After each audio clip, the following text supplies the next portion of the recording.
예레미야 29장 말씀입니다. 구약성경 1096면입니다.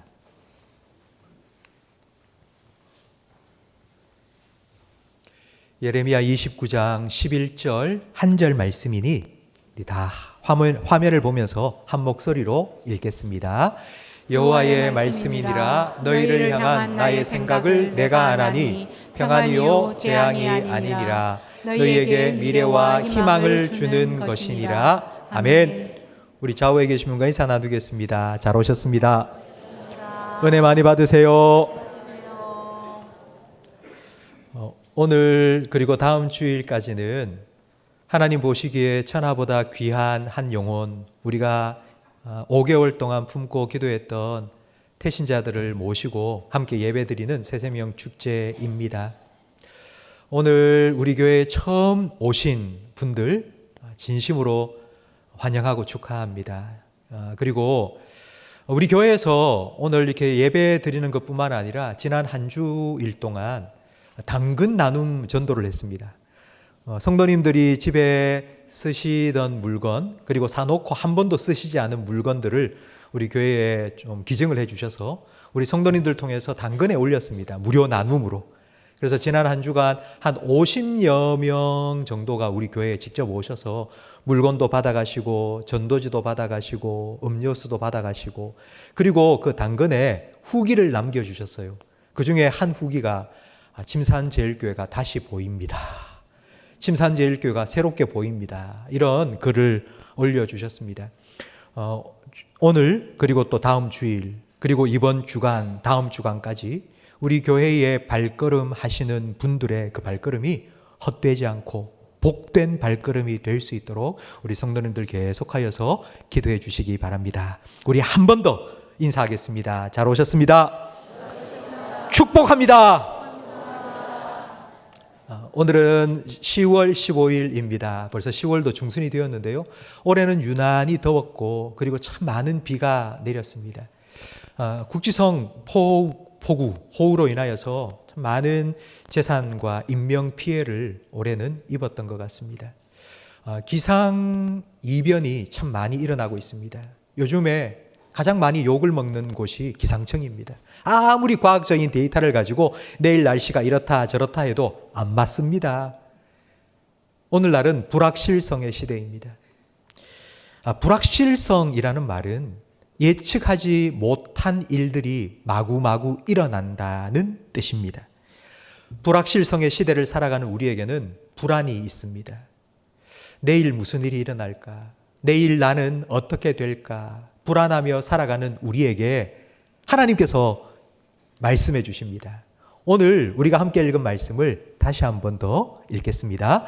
여호와의 말씀이니라. 너희를 향한 나의 생각을 내가 아나니 평안이요 재앙이 아니니라. 너희에게 미래와 희망을 주는 것이니라. 아멘. 예레미야라고 되어 있는데요. 예레미야는 사람 이름입니다. 하나님의 말씀을 전하는 저와 같은 목사였습니다. 하나님께서는 예레미야를 통하여 이 말씀을 이스라엘 백성에게 전해 주셨습니다. 또 하나의 이름이 나오는데요. 이스라엘이라는 이름입니다. 이스라엘은 요즘 여러분이 뉴스에 매일처럼 듣고 있는 바로 그 나라 이름입니다. 중동에 지중해를 연안에 두고 있는 아주 자그마한 나라입니다. 근데 그 이스라엘이라는 나라는 주변에 있는 나라들과 완전히 180도 다른 나라입니다. 중동 지역에 있는 나라들은 알라를 믿는 이슬람 국가인데요. 이스라엘은 하나님을 믿는 나라입니다. 그러니까 이스라엘은 마치 큰 대야에 물이 가득 담겨 있는데 그 가운데 기름 한 방울을 똑 떨어뜨린 것과 같은 그런 나라입니다. 참 이상한 나라고 그런 나라가 아직도 존재한다는 것이 믿겨지지 않습니다. 여러분, 이 이스라엘이 어떤 역사를 가지고 지금까지 살아왔을까요? 생각해보면 눈에 훤하지 않습니까? 지금처럼 힘이 강해도 하마스의 테러 공격을 받고 전쟁이 일어나는데 힘이 없을 때는 동네 북입니다. 주변에 있는 다른 나라들로부터 공격을 받고 침략을 당하는 바로 그런 동네북과 같은 신세로 살아왔습니다. 예레미야가 활동하던 그 시기에 이스라엘도 힘이 없었습니다. 바벨론이라는 나라가 침략해서 나라를 완전히 망하게 했고요. 이스라엘 백성들은 1000km 밖에 있는 바벨론으로 끌고 가서 그곳에서 노예살이를 시켰습니다. 그 이스라엘의 아픈 70년 바벨론 포로의 역사를 배경으로 한 노래가 있는데요. 아마 여러분 지금 들어보시면 이거 들어봤는데 하고 다 아실 만한 노래입니다. 제가 영상과 노래를 준비했는데 한번 들어보시기 바랍니다.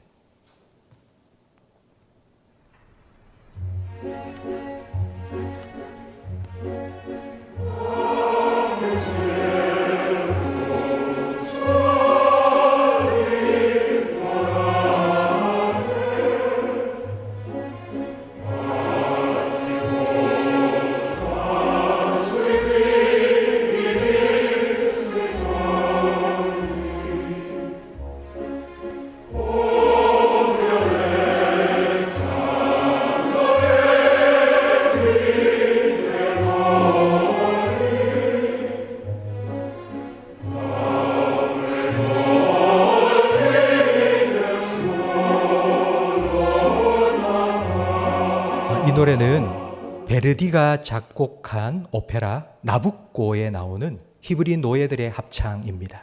여러분 들어보셨죠? 예, 고개를 끄덕끄덕 하시는 분이 많으신데요. 어떠세요? 이 선율이 아름답게 느껴지십니까? 또 슬픔도 느껴지시지 않습니까? 이 나부코라는 제목은 바벨론의 왕이었던 느부갓네살 왕의 이름입니다. 바벨론으로 포로로 끌려간 이스라엘 백성들에게 금방 화면에 보인 것처럼 어마어마한 건축 공사를 시킨 겁니다. 막노동을 시킨 거죠. 그렇게 막노동을 하면서 10분간 휴식 시간에 고향을 그리워하며 불렀던 노래가 바로 금방 들었던 히브리 노예들의 합창입니다. 하나님, 우리를 회복시켜 주세요. 다시 고향으로 돌아가게 해주세요. 이제 더 이상 이런 고통을 끝내주세요. 라고 하나님께 불렀던 노래입니다. 우리는 이런 이스라엘 백성들의 마음을 조금 이해할 수 있습니다. 왜냐하면 우리도 35년 동안 일제강점기를 보냈기 때문입니다. 그때 우리나라 상황을 잘 표현한 시가 있는데요. 바로 민족 시인 이상화 씨가 쓴 빼앗긴 들에도 봄은 오는가입니다. 그 시의 제일 마지막 구절이 바로 이렇습니다. 지금은 들을 빼앗겨 봄조차 빼앗기겠네. 나라를 잃어버렸기 때문에 이제는 봄도 더 이상 우리에게 없다는 의미입니다. 이스라엘 백성이 지금 이런 상황입니다. 나라는 망했고 1000km 떨어진 바벨론의 포로로 끌려와서 노예살이를 하고 있습니다. 그들의 인생에 무슨 봄날이 있겠습니까? 무슨 희망이 있겠습니까? 그때에 하나님께서 예레미야를 통해서 그들에게 주신 말씀이 바로 오늘 본문 말씀인데요. 다시 한번 오늘 말씀을 함께 읽겠습니다. 여호와의 말씀이니라. 너희를 향한 나의 생각을 내가 아나니 평안이요 재앙이 아니니라. 너희에게 미래와 희망을 주는 것이니라. 아멘. 너희를 향해 내가 생각하고 있다. 이 말은요, 그냥 문득 생각이 떠올랐다 하는 뜻이 아니라 너희를 깊이 생각하고 오래 생각하면서 너희를 위한 계획을 내가 세웠다는 뜻입니다. 여러분, 혹시 우리 몸속에 우리 인생 설계도가 담겨져 있다는 말을 들어보셨습니까? 내가 이런 모습이고 내가 피부색이 노란 동양인이 되고 그리고 내 키가 이 정도로 크고 내가 남자가 되고 내가 여자가 되고 이런 내 인생의 설계도가 이미 내 몸속에 다 들어있어서 그 설계도대로 우리가 생김새도 그리고 성격도 그리고 살아가는 삶의 모습도 나타난다. 혹시 들어보셨어요? 이걸 DNA라고 부릅니다. 바로 유전자입니다. 모든 사람에게는 유전자가 다 있는데요. 근데 유전자가 거의 비슷한데 0.1%에서 0.4% 정도가 다르다고 합니다. 그러니까 99.5% 정도는 다 똑같습니다. 저와 여러분의 유전자가 다 똑같아요. 근데 0.1%에서 0.4% 정도만 다른 거예요. 그 다른 유전자 때문에 피부색이 다르고 남자가 되기도 하고 여자가 되기도 하고 그리고 키가 작기도 하고 크기도 하고 성격이 온유하기도 하고 성격이 까칠해지기도 하고 그런 인생 설계도가 이미 사람의 유전자 속에 다 들어있어서 그런 사람의 모습으로 드러나게 되는 겁니다. 이걸 학자들이 연구하기 시작했습니다. 사람의 인생 설계도를 한번 연구해보자 해서 만든 것이 바로 게놈 프로젝트입니다. 게놈 프로젝트에 참여했던 분들이 2003년 인간 설계도를 DNA를 다 풀었는데요. 그게 어느 정도 분량인관이 지금 제가 들고 있는 이 종이가 A4 용지입니다. 이 A4 용지 300m 높이 쌓아놓은 겁니다. 300m 정도면 63빌딩보다 훨씬 더 높습니다. 여러분 한 분 한 분에게 들어있는 인생 설계도가 이 A4 용지 300m 분량입니다. 여러분 이런 설계도는 누가 만드셨을까요? 누가 설계했을까요? 그냥 우연히 여러분 한 3페이지 정도 글을 쓴다고 해도 몇 날 며칠 고민하고 써야 됩니다. 그런데 300m 높이의 그 엄청난 인생 설계도를 그냥 저절로 우연히 만들어졌다고요? 그게 믿을 수 없는 겁니다. 이 인생 설계도를 만든 분이 누구인지 성경에는 이렇게 말하고 있습니다. 우리 시편 139편 16절 말씀을 함께 읽어보겠습니다. 내 형질이 이루어지기 전에 주의 눈이 보셨으며 나를 위하여 정한 날이 하루도 되기 전에 주의 책에 다 기록이 되었나이다. 아멘. 나의 형질이 이루어지기 전에, 저 형질이라는 말이 바로 DNA입니다. 여러분의 DNA, 여러분의 유전자, 여러분의 생김새, 여러분의 성격 이게 다 이루어지기 전에 하나님께서 우리를 다 보고 아셨다고요.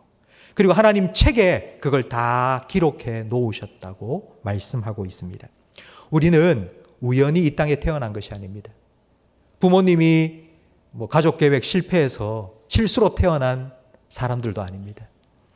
던져진 것이 아니라 하나님께서는 하나님의 계획을 가지시고 우리를 이 땅에 보내셨습니다. 그렇다면 저와 여러분을 향한 하나님의 계획이 무엇일까요? 오늘 본문 말씀 속에 이렇게 말합니다. 너희를 향한 나의 생각을 내가 아나니 곧 평안이라 말씀합니다. 여러분 평안이라는 것이 무엇일까요? 혹시 마트에 장 보러 가신 적이 있습니까? 마트에서 장을 보다 보면 한 번씩 자지러지는 울음소리를 들을 때가 있습니다. 아이가 막 여기저기 쫓아다니면서 엄마 하면서 막 우는 아이를 만난 적이 있으시죠? 아이는 엄마를 잃어버린 겁니다. 그 아이에게 엄마를 잃어버렸다는 건 재앙입니다. 엄마를 잃어버리고 울고 있는 아이에게 아무리 맛있는 걸 줘도 그치지 않습니다. 아무리 재미있는 장난감을 손에 들려줘도 그것도 마다합니다. 그 아이에게 필요한 건 딱 한 가지죠. 엄마입니다. 엄마가 저 멀리서 얘야 하고 달려와서 그 아이를 품에 딱 안아줄 때 그 엄마 품에 안긴 아이가 느끼는 감정이 평안입니다. 그게 평안입니다. 성경이 말하는 평안은 아무 일이 없고 아무 문제가 없는 상태가 아닙니다. 엄마 품에 안긴 아이처럼 하나님 품 안에 안겨 있을 때 느끼는 평안입니다. 그 평안은 지금 태풍이 불어도 그 태풍의 한가운데는 아주 고요한 태풍의 눈이 있듯이 지금 내 삶에 이런저런 큰 문제들이 불어닥치고 있다 할지라도 하나님 안에서 평안을 누릴 수 있는 것입니다. 저는 20년 넘게 지금 목사로 살아오고 있습니다. 교회에 처음 오시는 분들을 참 많이 만났는데요. 교회에 처음 오신 분들이 오늘도 오시고 다음 주에도 오시고 또 다음 주에도 오시고 그래서 궁금해서 아니 교회에 처음 오시는 분인데 왜 교회에 자꾸 오시느냐고 물으면 그분들이 하는 대답이 거의 비슷합니다. 교회에 오면 마음이 편하다. 뭔지는 모르겠는데 찬양도 모르겠고 설교하는 것도 무슨 말인지 못 알아듣겠고 그런데도 교회에 와서 딱 앉는 순간 마음이 평안해진다는 거예요. 그것 때문에 자꾸 교회에 온다는 겁니다. 바로 이것이 하나님께서 여러분을 이 자리로 부르신 계획, 하나님의 뜻인 줄 믿습니다. 오늘 예배를 드리면서 여러분 어린아이가 엄마 품에 안겨 있는 것처럼 그렇게 하나님 품 안에서 하나님 주시는 참된 평안을 누리고 가시기를 주님의 이름으로 축복합니다. 첫 번째 여러분을 향한 하나님의 뜻은, 하나님의 계획은 평안이라면 두 번째 하나님의 계획은 무엇일까요? 오늘 본문 말씀을 다시 한번 읽으면서 두 번째 하나님의 계획을 찾아보겠습니다. 여호와의 말씀이니라 너희를 향한 나의 생각을 내가 아나니 평안이요 재앙이 아니니라 너희에게 미래와 희망을 주는 것이니라. 아멘. 우리를 향한 하나님의 두 번째 계획하심은 과거에 속한 것이 아니라 미래를 향한 것입니다. 사람은 과거지향적입니다. 사람은 늘 과거를 생각하고 삽니다. 왜냐하면 앞날을 알 수가 없기 때문입니다. 단 10분 후에 어떤 일이 일어날지, 1시간 후에 내가 어떻게 될지 우리는 모릅니다. 상담을 혹시 받아보셨습니까? 요즘은 상담이 좀 일반화가 되었습니다. 상담을 하러 가면 상담하시는 분들이 주로 묻는 질문이 과거에 대한 질문입니다. 어린 시절을 어떻게 사셨습니까? 부모님하고 관계는 어땠습니까? 혹시 트라우마를 겪으셨습니까? 힘든 일을 겪지는 않으셨습니까? 다 과거에 대해서 묻습니다. 왜냐하면 과거의 영향에서 우리가 벗어나지 못하기 때문에, 과거에 그런 아픔을 겪었기 때문에 지금 내가 이렇게 산다고 상담가들은 생각하기 때문입니다. 과거를 생각하면 참 우리에게는 후회와 아쉬움이 많지 않습니까? 과거에 그렇게 하지 말걸, 아이고 이렇게 살걸, 왜 그렇게 못했을까, 이런 후회도 아쉬움도 참 많습니다. 그런데 그런 후회가 있다고 한들 우리가 과거로 돌아가서 과거를 바꿀 수 있는 능력이 우리에게는 없습니다. 그런데 이런 우리를 향해서 하나님께서 말씀하십니다. 내가 너희를 향하여서 계획을 가지고 있는데 너희의 과거가 아니라 미래를 위한 계획이라고 말씀하십니다. 하나님께서 여러분의 과거보다 미래에 더 좋은 계획을 가지고 계신다는 것을 우리에게 잘 보여주는 성경의 한 사건을 여러분에게 알려드리겠습니다. 예수님께서 예루살렘 성전에서 말씀을 전하고 계실 때에 한바탕 소동이 벌어졌습니다. 사람들이 한 여자를 끌고 옵니다. 그 여자는 간음하다가 현장에서 붙잡힌 여자입니다. 그 당시 전통에 따르면 그 여자는 돌에 맞아 죽어 마땅합니다. 사람들이 예수님께 묻습니다. 이 여자를 어떻게 할까요? 죽일까요? 그때 예수님께서 아주 유명한 말씀을 하셨죠. 너희 중에 죄 없는 자가 먼저 돌을 던져라. 손에 쥐고 있던 돌을 한 사람 한 사람 다 땅에 툭툭툭툭툭 떨어뜨리고는 다 그 자리를 떠났습니다. 예수님과 그 여자 단 두 사람만 남았을 때 예수님께서 그 여인에게 평생 잊지 못할 한마디를 해주셨죠.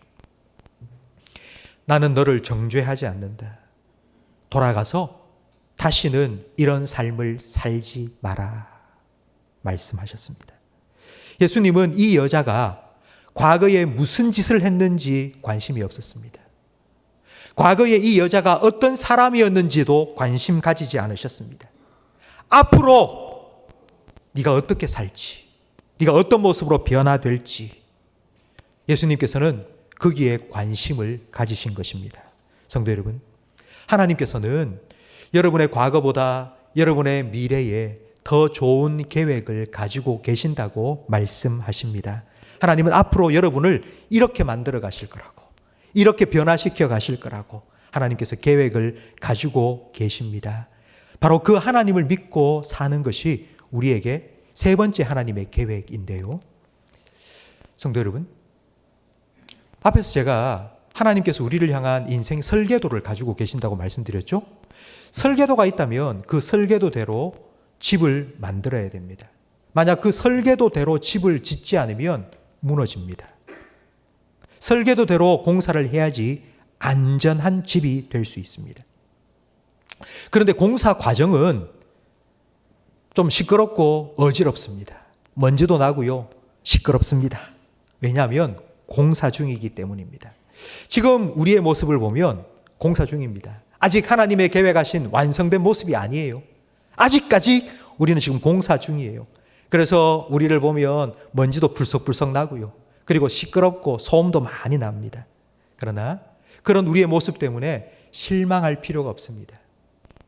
아직 하나님께서 계획하신 것을 이루어가고 계시는 중이기 때문입니다. 저와 여러분을 향한 멋진 하나님의 계획이 아직 남아있기 때문입니다. 하나님께서 우리를 완성하실 그날까지 여러분 포기하지 마세요. 지금 내 모습 때문에 낙심하지도 마시고 하나님께서 계획하신 대로, 하나님께서 설계하신 대로 하나님께서 저와 여러분을 아름답게 만들어 가실 겁니다. 바로 이것이 하나님께서 우리에게 주시는 세 번째 계획입니다. 오늘 본문 말씀을 다시 한번 읽어보면서 하나님의 세 번째 계획이 무엇인지를 우리 함께 읽어보겠습니다. 여호와의 말씀이니라 너희를 향한 나의 생각을 내가 아나니 평안이요 재앙이 아니니라 너희에게 미래와 희망을 주는 것이니라. 아멘. 바로 이런 하나님을 믿고 소망을 가지고 희망을 가지고 사는 것이 바로 하나님께서 저와 여러분에게 가지신 세 번째 계획입니다. 여러분, 희망이 무엇입니까?